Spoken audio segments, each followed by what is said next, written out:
Vamos retomar o curso sobre niilismo e pessimismo filosófico deste terceiro quadrimestre de 2021 da Universidade Federal do ABC. A aula de hoje tem como tema a obra O Declínio do Ocidente ou A Decadência do Ocidente, de Oswald Spengler, uma obra importante na sua época, que representou bem uma certa crise da consciência europeia no início do século XX. Marcou profundamente o pessimismo presente no período entre as duas guerras mundiais e uma obra que apresentou uma visão sombria da história humana rum rumo à decadência, rumo ao ocaso. Por outro lado, a obra de Spengler é bastante ambígua, pois há algumas interpretações que não veem esse pessimismo tão presente nessa obra, A Decadência do Ocidente, uma vez que, por um lado, embora Spengler apresente uma visão da história que descreva a vida do Ocidente, submetida a um processo de ascensão e queda e, de certa forma, profetiza o fim da civilização ocidental. Por outro lado, eh ele vê que o momento do século XX, especialmente da Alemanha, conduziria a um cesarismo, né, em que a Alemanha sairia vencedora das guerras mundiais, e com isso nós teríamos, antes deste momento de plena decadência, um momento de ascensão, do cesarismo alemão. Essa ambiguidade, que também está no fundo da visão de mundo de Spengler, que o torna, do ponto de vista político, claramente conservador e tendo até em certo momento se entusiasmado pelo fascismo, é o que torna também a obra bastante datada e hoje em dia quase não mencionada. Para vocês terem uma ideia, embora tenha sido uma referência em sua época, lido não apenas na Alemanha, mas em grandes, partes da Europa, a obra, passou a não mais ser editada. E no Brasil, a única tradução que nós temos é uma tradução dos anos 70, que, não corresponde à obra completa em 2 volumes, sendo que a primeira versão da Decadência do Ocidente foi publicada em 1818, logo após o fim da Primeira Guerra Mundial, embora, segundo o autor, a obra já estivesse pronta antes, do início da guerra, e depois, em 1822, a obra foi reeditada em 2 volumes, né. Ela foi, consideravelmente estendida, publicada em 2 volumes, mas essa edição em 2 volumes, ela nunca foi traduzida para o português, né, e muitas outras línguas, não importantes, né, na cultura ocidental, não traduziram essa versão completa. Geralmente, as traduções se baseiam numa edição condensada que surgiu na Alemanha depois da Segunda Guerra Mundial. Bem, apesar dessas características complicadas desta obra, né, vale a pena dizer que, em tese, o Spengler se afastou do nacionalsocialismo, ele rejeitou as tendências racistas do movimento, e embora ele fosse um crítico da democracia liberal, né, e opositor, né, da esquerda, tanto a esquerda democrática quanto a esquerda, comunista na Alemanha, o Spengler ele acabou, sendo afastado de qualquer, relação com o partido nazista, e ele, em sua correspondência, declara uma rejeição ao racismo antissemita, presente no nacionalsocialismo, e uma certa rejeição à figura de Hitler. Além disso, né, mas por outro lado, ele em alguns momentos, né, da sua obra e da sua correspondência, ele admite uma certa admiração por Mussolini. Bem, essas características bastante, controversas da obra, né, não dispensa, no entanto, a necessidade de abordar tanto esse período da história da filosofia e da cultura europeias, quanto ter em vista, né, o que que essa obra representa, porque de fato ela se insere num período em que obras que têm essa visão sombria sobre o curso da história universal são bastante frequentes, como relata Franco Volpi no capítulo 8º da sua obra O Niilismo, né, um livro que a gente tem acompanhado durante este curso. Neste livro, ou neste capítulo, né, chamado Niilismo, Relativismo e Desencanto na Cultura da Crise, o Franco Volpi cita uma série de obras que, desde o final do século XIX até o início, até os anos 30 do século XX, né, uma série de obras que ofereceram diagnósticos sombrios sobre a história da civilização europeia, né? Por isso se fala nessa cultura da crise ou o cultur a cultura pessimismos, né, o pessimismo cultural presente, em muitos intelectuais europeus, sobretudo alemães, né, no período da virada do século. Isso é presente, por exemplo, em um autor como Georg Simmel, né, que de fato representa, né, e talvez tenha justamente dado nome a essa voga do pessimismo cultural, ou pessimismo civilizacional, como pode também ser traduzida essa expressão. Segundo Volpi, o ponto alto do niilismo foi alcançado sobretudo quando as influências do pensamento nietzschiano juntaram-se aos resultados relativistas do historicismo. De fato, o historicismo ele se desenvolveu como uma perspectiva positivista nas ciências humanas, em que tudo foi submetido a um certo relativismo histórico. E isso também ocorreu, segundo Volpi, na chamada filosofia da vida e nas muitas críticas à civilização que marcaram a reflexão europeia das primeiras décadas do século XX. Partindo da hipótese nietzschiana de um antagonismo radical e irredutível entre o dionisíaco e o apolíneo, ou seja, entre a vida e o espírito, a natureza e a cultura, entre a alma vista como um princípio vital e as formas como esquemas em que a vida é capturada, deu-se expressão filosófica, literária e artística a uma generalizada desconfiança acerca das pretensões de síntese da razão e a um correspondente apelo a outra dimensão da vida. A vida, dizia-se, devia ser captada em seu nível originário,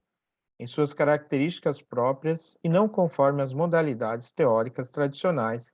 que, objetivando-a, a reificavam, impossibilitando-lhe uma compreensão genuína.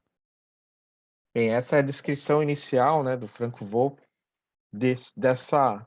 cultura da crise presente no início do século XX. Ele começa esse capítulo falando como, né, o pensamento de Nietzsche, embora ignorado por seus contemporâneos imediatos, passou a ser uma referência fundamental do pensamento europeu, em geral, não apenas no domínio da filosofia, mas das ciências humanas e também das artes. E como, né, o pensamento de Nietzsche influenciou justamente essa reflexão sobre a perspectiva decadente da civilização europeia. Isso está presente, né, como eu já disse, no sociólogo, filósofo, psicólogo Georg Simmel, né, que é numa série de estudos, né, que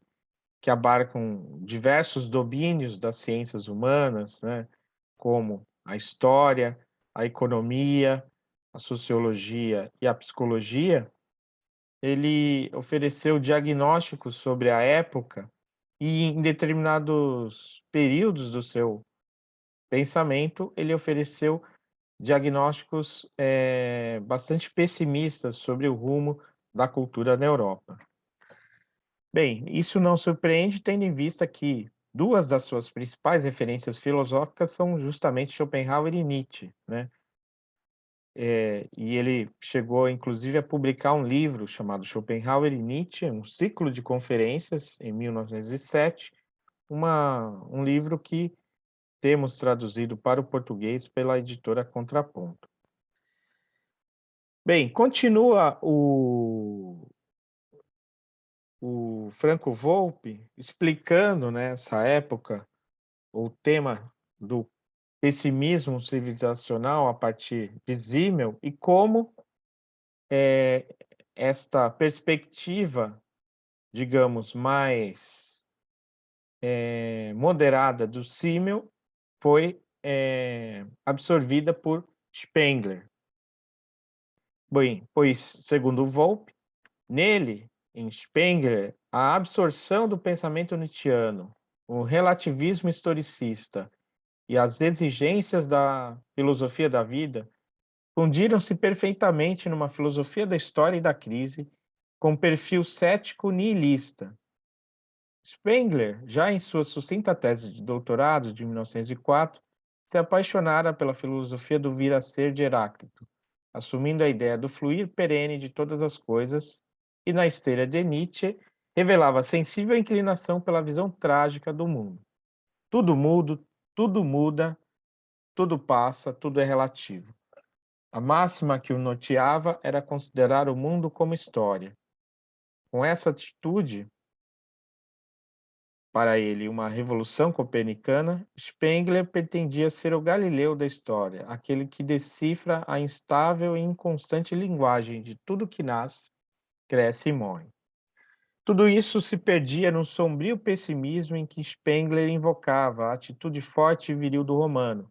enquanto desprezava ostensivamente os modos do Gréculus e Strio, artista e filósofo, que é, na verdade, o homem moderno, segundo a exposição de Spengler. Contra a filosofia acadêmica, que, a seu ver, não atendia às necessidades da época contemporânea, ou seja, a era do cesarismo, ele dizia escrever para homens de ação e não para espíritos críticos. Seu pessimismo não queria ser um sistema para especulações,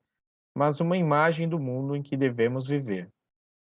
No ensaio Pessimismos, de 1921, ele escreveu: Eu sempre desprezei profundamente uma filosofia feita para si mesma. Cita o Franco Volpi, né? Esse livro, né, um ensaio chamado Pessimismo, que foi publicado após a primeira edição do, da, do declínio ou decadência do Ocidente, né, que, como eu já disse, foi publicada a primeira edição em 1918 e a segunda bastante estendida em 1922. Bem, o Spengler, ele também publicou outros textos importantes, alguns, que refletem principalmente os debates políticos do rumo da Alemanha após a Primeira Guerra Mundial, como esse texto chamado Prussianismo e Socialismo, de 1920, ou A Reconstrução da Alemanha, ou do Império Alemão, de 1924, e um texto bastante importante nesse contexto, né, que é o texto Anos Decisivos, de 1933, né, justamente o período de ascensão do nazismo na Alemanha.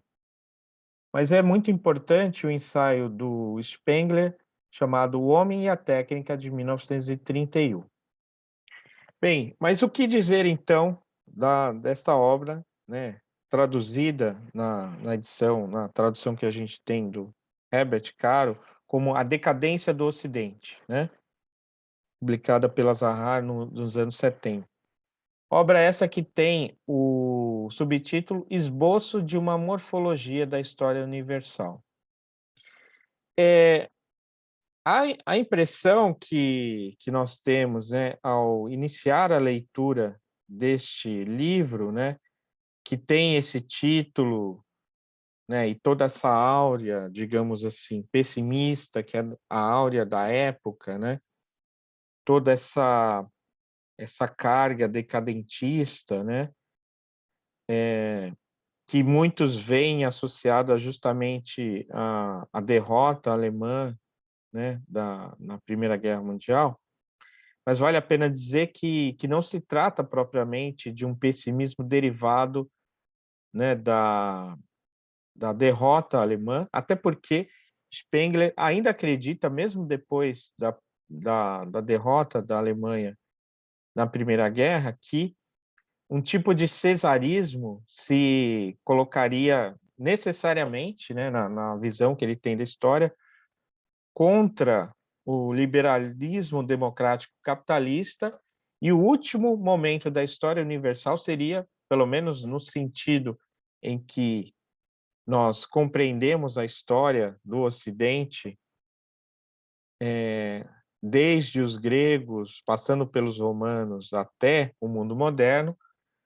teria como um epílogo justamente esse período do cesarismo, em que, por uma necessidade histórica, né, o fato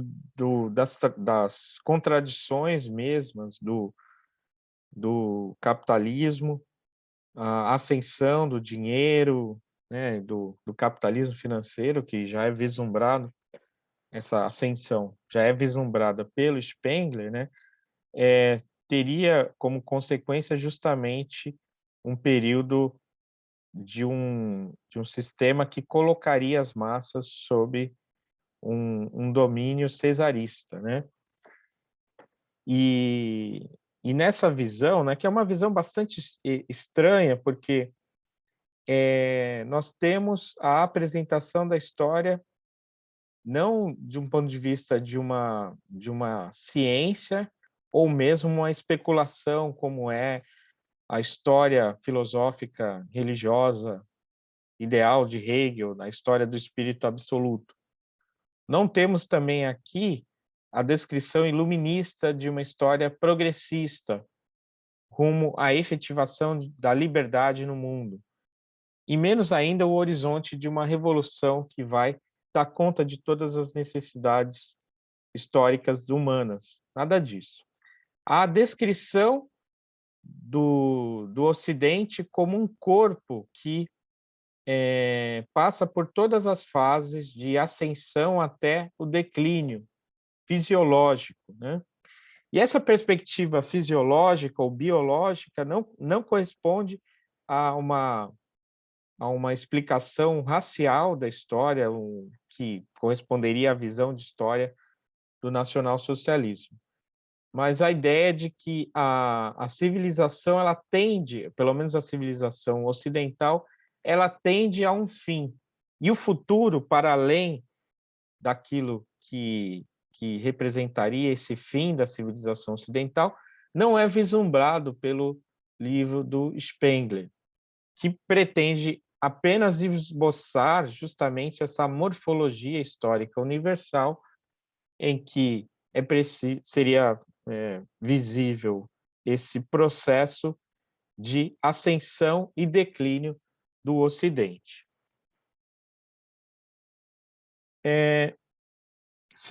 Eu cito aqui novamente o Volpe, que resume um pouco, né, essa obra que é difícil resumir, né, por conta também da sua característica um tanto quanto assistemática e bastante digressiva, né? Spengler esboçava uma morfologia da história universal em que a sucessão de diferentes civilizações, cada uma como um organismo com sua forma e circunscrita em seu horizonte,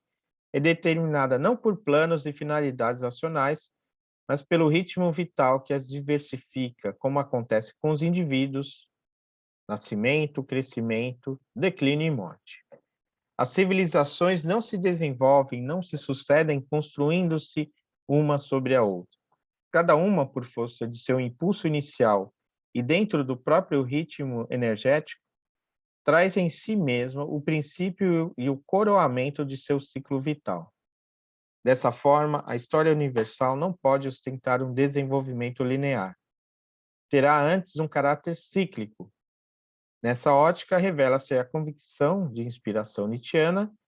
de que a vida, como marca comum de tudo o que vem a ser, se contrapõe ao espírito como princípio estabilizador da forma e da racionalidade. Ora, segundo a análise spengleriana, a força vital da civilização do Ocidente, sufocada pelas formas da cultura, da civilização e da técnica, teria entrado na fase de sua decadência.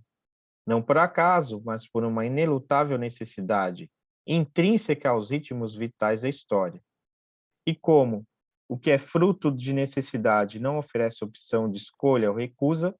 só resta a quem está na roda da história universal aceitar esse destino, pois, como escreveu Sêneca e Spengler gostava de repetir, do cunti fata volentem, nolentem traunt, né? Como eu peguei aqui a tradução, né? O destino orienta aqueles que querem e arrastam aqueles que não querem. O que significa isso? Significa, né, uma espécie de fatalismo, né? É necessário compreender a história universal, o seu ritmo fatal, o seu destino fatal e assumi-lo, né, numa perspectiva próxima ao amor fati de Nietzsche, e que vai redundar também, né, num tipo de pessimismo que seria mais próximo ao pessimismo dos fortes, também de Nietzsche, do que um pessimismo romântico ou um pessimismo decadentista próprio, né, das correntes mais próximas a Schopenhauer. Assim, não foi uma ciência da história que ele formulou, mas uma metafísica do devir de tonalidade sombria e apocalíptica que marcou a atmosfera de crise que assolou a cultura alemã após a Primeira Guerra Mundial. Dessa forma, né, embora a intenção do Spengler não tenha sido defender ou propalar ou difundir um pessimismo decadentista, né, já que a sua obra tinha em vista justamente essa perspectiva dura, né, de um pessimismo duro, fatalista e não romântico, mas inevitavelmente ela entrou ou representou um momento importante dessa crise da civilização ocidental, diagnosticada por diversos autores, diversas obras de referência no domínio das ciências humanas, da filosofia, da história, da teoria literária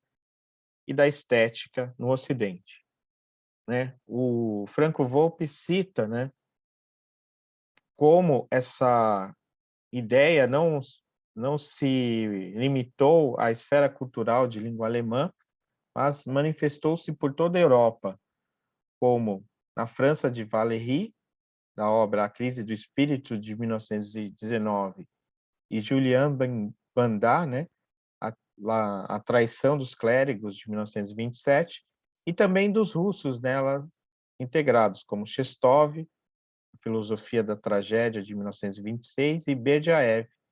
A Nova Idade Média, de 1927. Ou mesmo Guénon, uma outra referência, um livro chamado A Crise do Mundo Moderno, de 1927. Na Espanha, de José Ortega y Gasset, com a Rebelião das Massas, de 1930, né, uma obra que talvez justamente por uma perspectiva conservadora dialoga bastante com a obra de Spengler, mas o Volpi também cita a obra do historiador Johan Huizinga, né, historiador holandês, que publicou Na Sombra do Amanhã, de 1935, e A Ruína do Mundo, de 45. É citada também, né, como uma obra desse período, a obra de 1930 do Sigmund Freud, O Mal-Estar na Civilização, né, das Unbehagen der Kultur, né, que também é traduzido como Mal-Estar na Cultura. Obra essa que apresenta o conflito entre Eros e Thanatos, como o conflito entre as pulsões de morte e de vida, né, que disputam, né, de maneira acirrada, né, o domínio na, na esfera inconsciente humana, mas esse conflito pulsional nunca é inteiramente resolvido. E a característica dessas narrativas históricas, né, para usar uma palavra contemporânea, como, né, todas essas visões da história não partem, não apresentam, né, uma perspectiva progressista ou mesmo teleológica, mas quase sempre um princípio cíclico e trágico, em que o mundo moderno parece, a existência do mundo moderno parece, aparece na perspectiva do fim ou da decadência, do declínio, sem que necessariamente o que vem depois daí apareça como alguma coisa melhor. Apesar disso, né, é possível, e é o que faz um historiador da filosofia alemão chamado Michael Pauen, numa obra chamada Pessimismus, Geschichtsphilosophie, Metaphysik und Moderne von Nietzsche bis Spengler, né, que poderia ser traduzido como Pessimismo, Filosofia da História, Metafísica e Modernidade de Nietzsche até Spengler. Ele faz uma análise da obra de Spengler, né, num determinado capítulo, um capítulo em que ele apresenta a obra de Spengler e Klages, né, Ludwig Klages, como pessimistas conservadores da virada do século, né? Ele apresenta alguns elementos que tornam bastante relativos o pessimismo de Spengler. Pois se por um lado, né, como eu disse no início, essa obra ela está dentro dessa cultura da crise do início do século XX, por outro lado, o Spengler não pretende oferecer uma narrativa melancólica da modernidade ou do presente, né, do presente ali dele, que é o início do século XX, que apesar de todo a evolução assustadora da técnica e da ameaça de destruição da natureza, né, e de conflitos cada vez mais acirrados, que levariam inevitavelmente a civilização a seu fim, ele diz, né, e apresenta ao longo da sua obra a visão de que esse destino fatal do Ocidente deve ser encarado de forma franca, sincera e corajosa, e não de uma perspectiva que busca algum tipo de redenção ou escapatória diante desse destino inelutável, né? É assim, então, que essa obra não aparece à luz, digamos assim, de um pessimismo, pelo menos não de um pessimismo no sentido da aniquilação da existência material, como aparece na obra dos pessimistas mais radicais do século XIX, como vimos, né? Como autores como Philip Mailander, né? Ou mesmo o Hartmann. Mas o que nós temos aqui é justamente a ideia de que o trágico presente na história deve ser o trágico no sentido da grandeza estética, né? Da tragédia entendida como um gênero elevado, e, e isso representaria também a grandeza da existência humana, o olhar corajoso e altivo em relação a esse destino trágico, do qual surge toda uma estética da decadência, né, que o Pauen, né, na sua descrição, mostra como ela é importante do ponto de vista até mesmo metodológico da narrativa do Spengler, né, já que a morfologia histórica, né, não se apresenta como uma visão científica do curso do mundo, né, e sim como uma visão quase que artística, onde o senso, digamos, artístico para o olhar da história é muito mais importante do que a visão meramente científica. Por outro lado, né, isso também torna a apresentação do Spengler bastante frágil do ponto de vista filosófico, né? E é também por isso que esta obra, né, ela hoje em dia é vista tanto do ponto de vista historiográfico quanto do ponto de vista filosófico como uma obra bastante datada, né, que não sobreviveu, né, à, à evolução histórica da ciência, da história e da filosofia, né? Mas apresenta-se como um documento importante justamente desse período em que se tem uma visão bastante importante sobre a crise presente na civilização ocidental nesse momento, né, entre as guerras, na primeira metade do século XX, mas apresenta também justamente um documento de como foi possível, né, tanto os intelectuais europeus se entusiasmarem por visões, né, que pretendiam justamente resolver a crise civilizacional por meio de um regime fascista, né? E é nesse sentido, então, que se deve entender a perspectiva conservadora do Spengler, né? No sentido da sua crítica da modernidade, ser uma crítica conservadora, né? Que, embora em muitos momentos tenha sua semelhança com as críticas do mundo moderno capitalista feitas por teóricos da esquerda, né? E o Paulo cita aqui, né, as obras juvenis ou de juventude de Lukács, né, a teoria do romance e a alma e as formas, e também a obra de Bloch, né, como momentos dessa crítica de esquerda do mundo moderno capitalista ocidental. Mas, por outro lado, há pensadores, né, como o Klages e o Spengler, que são declaradamente conservadores, críticos da modernidade e do que há de mais progressista na modernidade, que são justamente a ideia de direitos, de, de qualquer tipo de igualitarismo, e uma visão bastante aristocrática, tendo em vista justamente que a história é pensada declaradamente da perspectiva dos grandes homens, das grandes figuras, dos vencedores, como dirá na mesma época Walter Benjamin. Bem, aqui então nós temos alguns elementos, né, para leitura da obra do Spengler, né, que, como eu mencionei, termina justamente com essa palavra, né,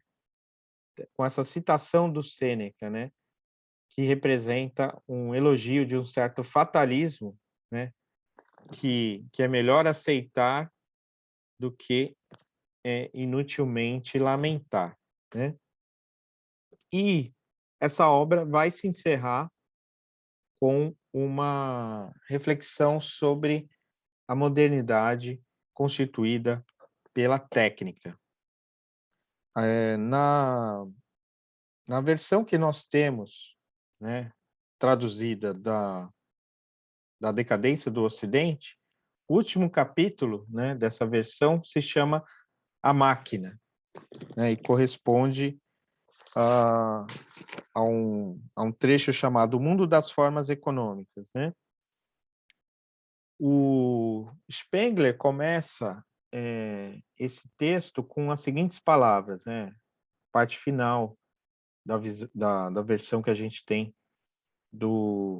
da decadência do Ocidente. Ele diz: o momento decisivo da história, da vida superior, ocorre quando as percepções da natureza, feitas na intenção de orientar-se à base delas, convertem-se em ações destinadas a dar à natureza determinado caráter, modificando-a propositadamente. Assim, a técnica torna-se, até certo ponto, soberana, e a instintiva experiência primária converte-se em uma ciência primordial da qual seus portadores têm nítida consciência. O pensamento emancipou-se da sensação. Bem,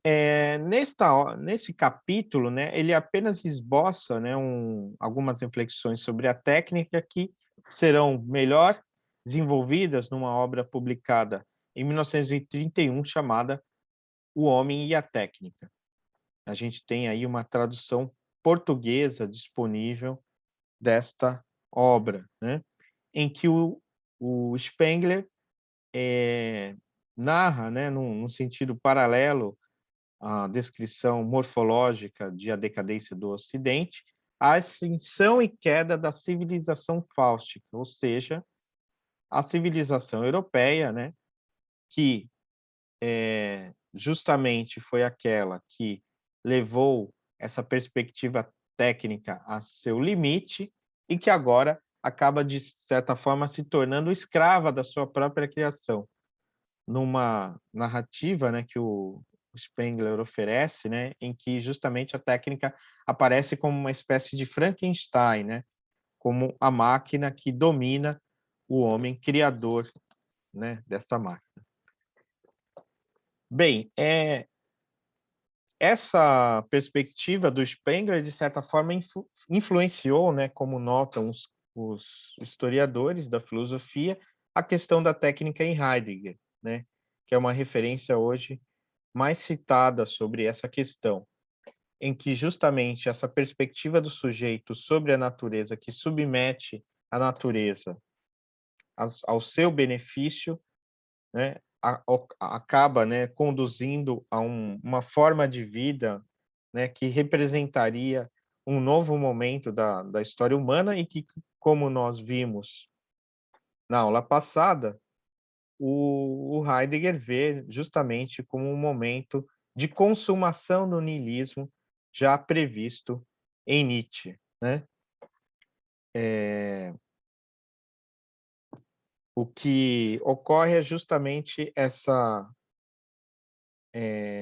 disposição da natureza a partir da utilização humana. E isso ocorre, né, como uma consequência da visão humana sobre o ser, né, e da história da metafísica, que é justamente a ascensão de um sujeito que, ao invés de ao invés de apreender o ser em si mesmo, né, utiliza-se desse ser como uma ferramenta para suas próprias necessidades, né?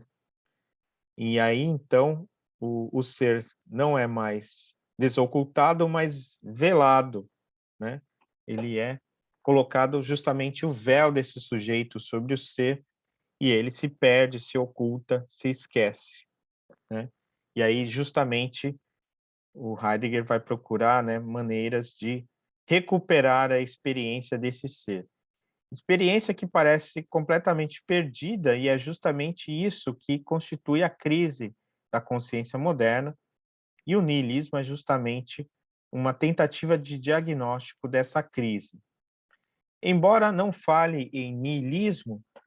e sim em desencantamento do mundo, o diagnóstico weberiano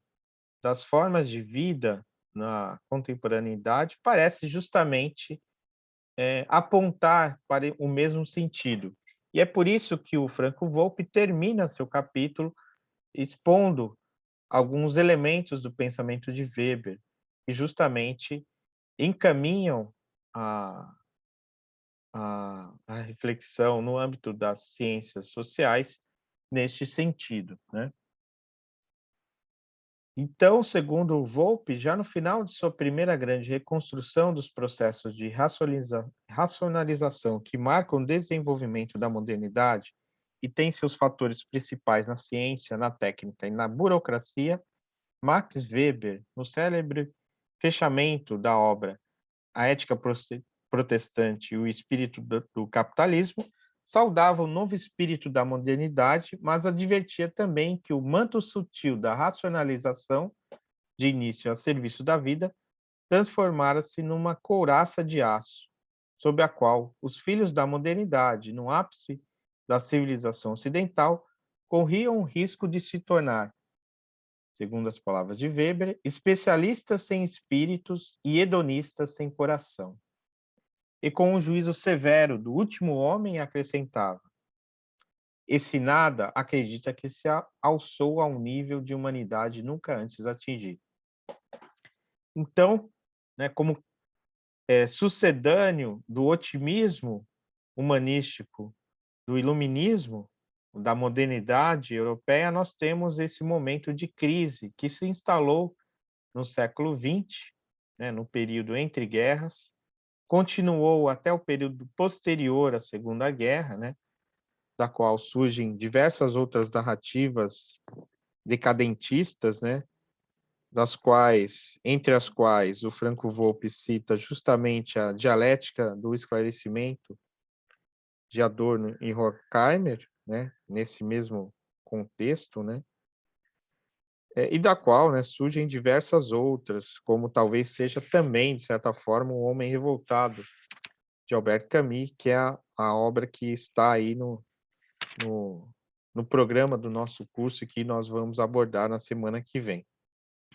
O que nós temos, então, né, nessa abordagem,